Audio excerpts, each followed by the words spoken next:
2018-19లో పూర్తి చేసిన ప్రాజెక్ట్ 5 సంవత్సరాలలో వీళ్ళు ఒక 162 టీఎంసీలను లిఫ్ట్ చేసిండ్రు అధ్యక్ష, మొత్తం 5 సంవత్సరాల కాలానికి.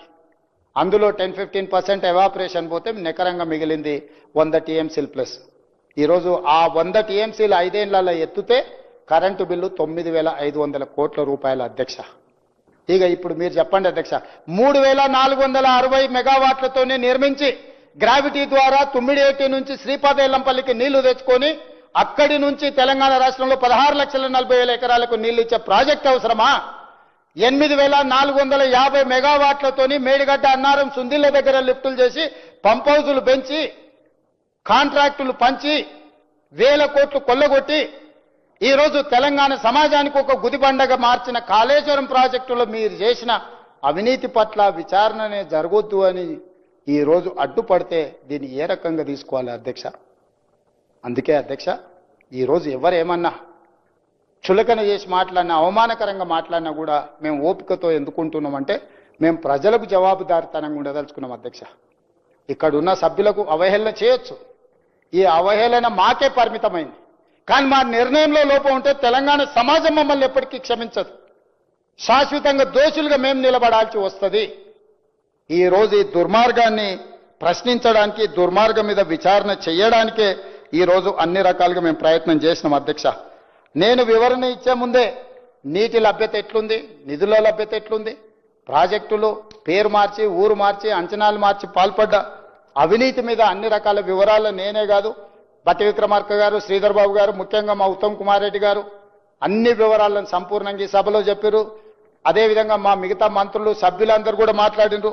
చివరి సభ్యుడిగా మాట్లాడిన పాల్వే హరీష్ బాబు గారు కూడా మొదటిసారి సభ్యుడైన విజ్ఞతతో మాట్లాడిండు. మరి ఈరోజు అందరికీ అనుమానాలు ఉన్నాయి అధ్యక్ష. ఎన్డీఏసీ రిపోర్ట్ ఇచ్చింది, ప్రభుత్వాన్ని తప్పుపట్టింది.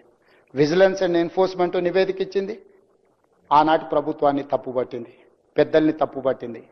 కాగ్ నివేదిక ఇచ్చింది, ఆనాటి పెద్దల్ని ఆనాటి ప్రభుత్వాన్ని తప్పుపట్టింది. తెలంగాణ మేము ప్రభుత్వాన్ని ఏర్పాటు చేసినాక నియమించిన Pinaki Chandra Ghose commission, enquiry commission also they have submitted their report. We have tabled that report. They are finding faults with Chandrasekhar Rao, Harish Rao gar and other political executives, executive officers and engineers and agencies. ఇన్ని రకాల multiple complications ఉన్నాయి అధ్యక్ష. అందుకే రాష్ట్ర ప్రభుత్వం మా పరిధిలో ఉన్న విచారణ సంస్థ ఏది చేసినా ప్రతిరోజు ఇదే చర్చ జరుగుతుంది. కోపంతోనో కక్షాపూరితంగానో గతంలో మాకు వాళ్లకున్న వైరుధ్యాల వల్లనో కక్ష సాధింపు చర్యలలో భాగంగా ఈ ప్రభుత్వం వ్యవహరిస్తుందని మా చిత్తశుద్ధిని అనుమానించే విధంగా, అపోహలు కల్పించే విధంగా వాళ్ళు మాట్లాడదలుచుకున్నారు అధ్యక్ష. అందుకే ఈరోజు శశభిషలకు తావు లేకుండా ఒక స్పష్టమైన నిర్దిష్టమైన కార్యాచరణతోని రాష్ట్ర ప్రభుత్వం ముందుకు వెళ్లాలనుకుంటుంది. ఇంత రాత్రి అయిన ఈ చర్చ చేసినాం అధ్యక్ష. కాళేశ్వరం ప్రాజెక్టులోని మేడిగడ్డ అన్నారం సుందిళ్ల బ్యారేజీల నిర్మాణంలో జరిగిన అవకతవకలు, ప్రజాధనాన్ని దుర్వినియోగం చేయడం, అవినీతి ఆరోపణలపై విచారణ జరిపేందుకు తెలంగాణ రాష్ట్ర ప్రభుత్వం సుప్రీంకోర్టు మాజీ న్యాయమూర్తి జస్టిస్ శ్రీ పినాకి చంద్రఘోష్ను విచారణ కమిషన్ను నియమించడం జరిగింది.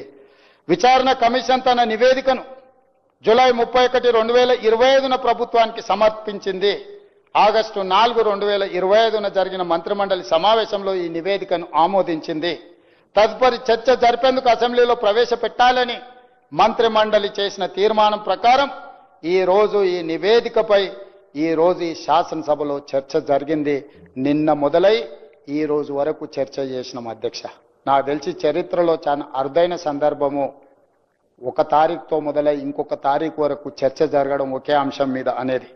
అందుకే రిటైర్డ్ జస్టిస్ పిసి ఘోష్ విచారణ కమిషన్ తమ నివేదికలో క్రిమినల్ చర్యలకు అర్హమైన అనేక లోపాలు, అవకతవకలను గుర్తించింది. నిర్లక్ష్యం, దురుద్దేశం, ఉద్దేశపూర్వకంగా వాస్తవాలను తొక్కిపెట్టడం, ఆర్థిక అవకతవకల వంటి అంశాలను ప్రస్తావించింది. 3 బ్యారేజీల నిర్మాణంలో తప్పు జరిగిందని, అసలు ప్లానింగ్ లేదని కమిషన్ తేల్చి చెప్పింది అధ్యక్ష. National dam safety authority NDSA నివేదిక ప్రకారం మేడిగడ్డ బ్యారేజ్ వైఫల్యానికి ప్లానింగ్, డిజైన్, క్వాలిటీ కంట్రోల్ లోపాలు కారణమని తేలింది. నాణ్యత, నిర్వహణ సరిగా లేకపోవడం వల్ల నిర్మాణంలో లోపాలు ఏర్పడ్డాయని ఎన్డీఎస్ఏ గుర్తించింది. ఈ అంశాలన్నింటిపై లోతుగా మరింత సమగ్రంగా దర్యాప్తు చేయాల్సిన అవసరాన్ని ఎన్డీఏసీ విచారణ కమిషన్ నివేదికలు స్పష్టం చేశాయి. ఈ ప్రాజెక్టులో అంతర్రాష్ట్ర అంశాలు, కేంద్ర రాష్ట్ర ప్రభుత్వాలకు చెందిన వివిధ శాఖలు, ఏజెన్సీలు పాలు పంచుకున్నాయి. ప్రాజెక్టు డిజైన్, నిర్మాణం, ఫైనాన్సింగ్లో వాప్కోస్ వంటి కేంద్ర ప్రభుత్వ రంగ సంస్థలు, పిఎఫ్సి, ఆర్ఈసి వంటి ఆర్థిక సంస్థలు పాలు పంచుకున్నందున ఈ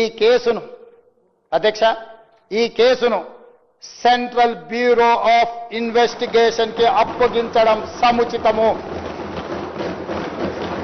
అందుకే ఈ కేసు దర్యాప్తును సెంట్రల్ బ్యూరో ఆఫ్ ఇన్వెస్టిగేషన్ కు అప్పగించడానికి సభ నిర్ణయం తీసుకుంటున్నది తమ అనుమతితో అధ్యక్ష. ఎన్నో రకాల అంశాలు, విచారణ అర్హమైన విషయాలు ఇందులో ఉండడం వల్ల సిబిఐ ఎంక్వైరీకి మా ప్రభుత్వం ఆదేశాలు జారీ చేయనైనది. ఈ సభ దీన్ని ఏకగ్రీవంగా ఆమోదించి సిబిఐ ఎంక్వైరీలో ఊరు పేరు అంచనాలు మార్చి దోచుకున్న వాళ్ళందరినీ శిక్షించడానికి అవసరమైన నిజాయితీతో కూడుకున్న విచారణ జరగాలని ఆశిస్తూ తమరి దగ్గర సెలవు తీసుకుంటున్న అధ్యక్ష.